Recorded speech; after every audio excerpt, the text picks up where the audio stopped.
انسانیت کو سیدھی راہ دکھانے کے لیے بہت سے نبی اور رسول بھیجے جن کی تعداد صرف اللہ عز و جل ہی کو معلوم ہے۔ البتہ چند انبیاء کرام کا ذکر اللہ عز و جل نے قرآن مجید اور رسول اکرم صلی اللہ علیہ وسلم نے احادیث مبارک میں کیا ہے۔ ان میں سے سب سے پہلے نبی حضرت آدم علیہ السلام ہے۔ حضرت آدم علیہ السلام کی تخلیق سے تقریباً 2000 سال پہلے اللہ تعالیٰ نے زمین پر جنوں کو آباد کیا۔ جب جنات زمین میں فساد پھیلانے اور آپس میں قتل و غارت کرنے لگے تو اللہ تعالیٰ نے ابلیس یعنی شیاطین کے باپ کو فرشتوں کی معیشت میں بھیجا کہ جنات کو سمندروں اور جزیروں کی طرف بھگا دیں۔ ابلیس نے فرشتوں کو ساتھ لے کر جنات کو سمندروں اور جزیروں کی طرف بھگا دیا۔ ابلیس شیاطین کا باپ خود بھی جنات کی نسل میں سے تھا، لیکن کثرت عبادت کی وجہ سے اللہ نے اسے فرشتوں کا سردار بنا دیا۔ فرشتوں کا سردار بننے کی وجہ سے ابلیس میں غرور اور تکبر پیدا ہو گیا۔ اس نے یہ سمجھا کہ مجھے آسمان و زمین میں اتنا بڑا مقام اس لیے ملا ہے کہ میں اللہ کے نزدیک تمام مخلوقات سے افضل ہوں۔ اللہ تعالیٰ کو اس کا غرور و تکبر پسند نہیں، اور اسی وقت اللہ نے فرشتوں کے سامنے ایک ایسی مخلوق کو پیدا کرنے کا اظہار فرمایا جو زمین میں اللہ کی نباہت قائم مقامی کرے گی۔ پھر اللہ عز و جل نے اپنی چاہت کو عملی جامہ پہناتے ہوئے حضرت آدم علیہ السلام کا پتلا اپنے ہاتھ سے تیار کیا۔ اللہ سبحانہ و تعالیٰ نے آدم علیہ السلام کو پوری زمین میں جمع کی گئی مٹی برخاک مٹی سے پیدا کیا۔ اسی وجہ سے آدم علیہ السلام کی اولاد بھی مختلف رنگوں کی مٹی کے مطابق پیدا ہوئی ہے۔ ان میں سفید، سرخ، سیاہ اور درمیانی رنگوں کی بھی ہے۔ اسی طرح نیک اور بد، نرم خود اور سخت طبیعت، درمیانی طبیعت والے ہیں۔ فرشتے زمین پر جنات کی آپس کی لڑائی جھگڑوں اور خون ریزی کو دیکھ چکے تھے۔ اس کو سامنے رکھتے ہوئے انہوں نے اولاد آدم کے بارے میں بھی یہی خدشہ ظاہر کیا کہ یہ بھی آپس میں خون ریزی کا ارتکاب کریں گے۔ جب اللہ نے فرشتوں کو ایک نئی مخلوق پیدا کرنے کی خبر دی تو انہوں نے اس نئی مخلوق کو پیدا کرنے کی مصلحت معلوم کی تو اللہ سبحانہ و تعالیٰ نے فرمایا، بلا شبہ میں وہ باتیں جانتا ہوں جو تم نہیں جانتے، یعنی میں اس نئی مخلوق میں نبی، رسول، عابد، صدیق، شہید، زاہد، ولی، باعمل علماء اور صالح پیدا کروں گا۔ یعنی فرشتوں کو جس مصلحت و حکمت کی جستجو تھی وہ انہیں انسان کی عبادت میں مصروف ہونے کی صورت میں دکھائی جاتی ہے۔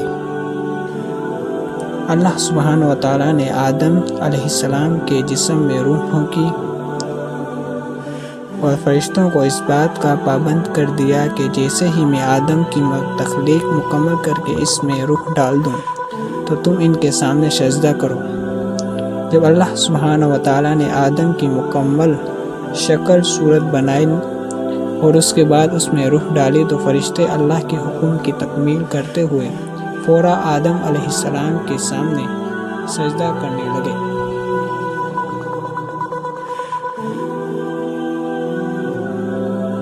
جب اللہ تعالیٰ نے فرشتوں کو حکم دیا کہ حضرت آدم علیہ السلام کو سجدہ کرو تو تمام فرشتوں نے اللہ کے حکم کی تکمیل میں سجدہ کیا۔ ابلیس چونکہ کثرت عبادت کی وجہ سے فرشتوں کے ساتھ رہتا تھا، لہٰذا اسے بھی فرشتوں کے ساتھ حضرت آدم علیہ السلام کو سجدہ کرنے کا حکم دیا گیا، مگر ابلیس حضرت آدم کی عزت و فضیلت کو دیکھ کر حسد کرنے لگا اور تکبر کرتے ہوئے انہیں سجدہ کرنے سے انکار کر دیا۔ اللہ رب العزت نے اس سے سجدہ نہ کرنے کی وجہ سے پوچھی تو اس نے جواب دیا، میں آدم علیہ السلام سے بہتر ہوں۔ اللہ تعالیٰ نے فرمایا، اے ابلیس، تجھے سجدہ کرنے سے کس چیز نے روکا جبکہ میں نے تجھے حکم دیا؟ تو ابلیس نے کہا، میں اس آدم علیہ السلام سے بہتر ہوں۔ جب ابلیس نے اللہ کی نافرمانی کرتے ہوئے حضرت آدم علیہ السلام کو سجدہ کرنے سے انکار کر دیا تو اللہ رب العزت نے اس کا مقام و مرتبہ چھین کر قیامت تک کے لیے اسے معلوم مردود قرار دے کر جنت سے نکال دینے کا حکم۔ آپ ہمارے چینل پر نئے ہیں تو چینل کو سبسکرائب لازمی کریں، آپ کے سبسکرائب سے ہماری حوصلہ افزائی ہوتی ہے، اور اس ویڈیو کو زیادہ سے زیادہ شیئر کریں۔ حضرت آدم علیہ السلام کو اللہ نے اپنے ہاتھ سے تخلیق فرما کر بلند مرتبہ عطا کیا اور فرشتوں سے سجدہ کروایا۔ آپ علیہ السلام کے شرف و منزل پر مہر تصدیق لگا دی۔ پھر آپ علیہ السلام کو مختلف چیزوں کے نام سکھا کر فرشتوں پر علمی برتری ثابت کی۔ جب اللہ عز و جل نے وہی نام فرشتوں سے پوچھے تو فرشتے نے عرض کیا، ہمیں تو صرف وہی علم ہے جو آپ نے ہمیں عطا کیا۔ حضرت حوا علیہ السلام کی پیدائش سے پہلے حضرت آدم علیہ السلام اکیلے تھے، ان کا کوئی ہم جنس نہیں تھا۔ اللہ سبحانہ و تعالیٰ نے ان کی دل جوئی اور تسلی کے لیے انہی کے جسم سے ایک بائیں تک کی چھوٹی پسلی سے حضرت حوا علیہ السلام کو پیدا فرمایا اور ان کی بیوی بنا کر انہیں جنت میں رہنے کا حکم دیا۔ شیطان کو انسان کی یہ عزت و تقریر برداشت نہ ہوئی، اس نے اسی وقت سے ہی انسان کو گمراہ کرنے کا منصوبہ بنا لیا۔ انسان سے دشمنی کے لیے اس نے اللہ سے مہلت طلب کی۔ اللہ عز و جل نے اسے قیامت تک کے لیے مہلت دی۔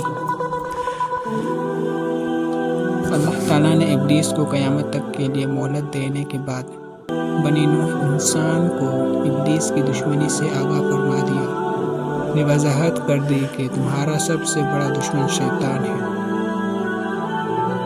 اللہ نے آدم و حوا علیہ السلام کو جنت میں رہنے دیا اور کہا کہ ہر چیز کھاؤ مگر ایک پھل کے نزدیک نہ جانا۔ شیطان ایک مرتبہ موقع پا کر حضرت آدم و حوا کے پاس آیا اور کہا کہ مجھے معلوم نہیں کہ اس درخت کے قریب جانے سے تمہیں کیوں روکا گیا، میں تمہیں ایک راز کی بات بتاتا ہوں۔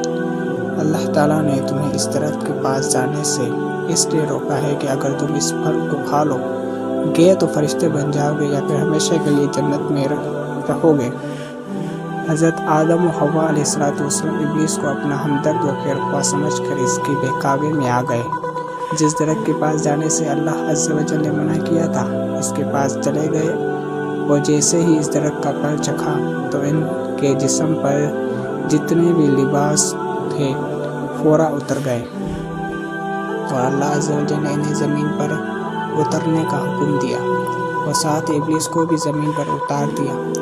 حضرت آدم علیہ السلام کو اس بات سے آگاہ کر دیا کہ جس طرح شیطان نے تمہیں بہکا کر جنت سے نکلوایا، اسی طرح یہ دنیا میں بھی تمہیں بہکانے کی بھرپور کوشش کرے گا تاکہ تم دوبارہ جنت میں داخل نہ ہو سکو، لہٰذا اپنے آپ کو اس کی چال سے بچانے کی بھرپور کوشش کرنا۔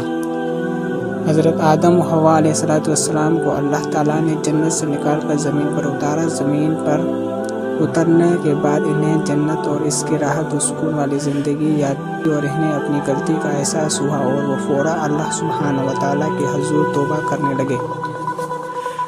توبہ کے کلمات بھی اللہ عز و جل نے انہیں سکھا دیے۔ حضرت آدم علیہ السلام نے فرمایا، ترجمہ: اے ہمارے رب، ہم اپنے آپ پر ظلم کر بیٹھے، اب اگر آپ نے ہمیں معاف نہ کیا اور ہم پر رحم نہ فرمایا تو یقیناً ہم نقصان پانے والوں میں سے ہو جائیں گے۔ یہ دعا پڑھنے پر اللہ تعالیٰ نے آپ علیہ السلام کو معاف فرما دیا۔ اس دعا میں حضرت آدم علیہ السلام کی 5 خوبیاں ذکر ہوئیں۔ اپنی غلطی کا اعتراف کیا، غلطی پر شرمندہ ہوئے، اپنے نفس کو ملامت کی، فوراً توبہ کی، اللہ کی رحمت سے نا امید نہ ہوئے۔ اللہ تعالیٰ نے آدم و حوا کو بہت ساری اولاد عطا کی۔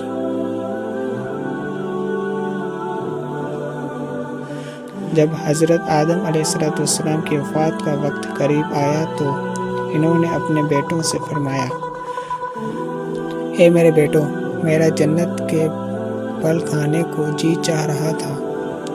بیٹے پھل کی تلاش میں نکل پڑے۔ سامنے سے فرشتے آتے نظر آئے جن کے پاس حضرت آدم علیہ السلام کے والد صاحب کی طبیعت ناساز ہے، وہ جنت کے پھل کھانے کی خواہش رکھتے ہیں۔ فرشتوں نے کہا، تم واپس چلے جاؤ، کیونکہ تمہارے والد فوت ہونے والے ہیں۔ فرشتوں نے آ کر ان کی روح قبض کی، ان کو غسل دیا، کفن پہنایا، خوشبو لگائی اور آپ کے لیے قبر کی تیاری کی، پھر نماز جنازہ ادا کی اور قبر میں رکھ کر آپ پر مٹی ڈال دی۔ پھر مخاطب ہو کر کہا، اے آدم کے بیٹو، تمہارے لیے مردوں کو دفن کرنے کا یہی طریقہ ہے۔ حضرت آدم علیہ السلام کو مکہ میں جبل ابی دفن کیا۔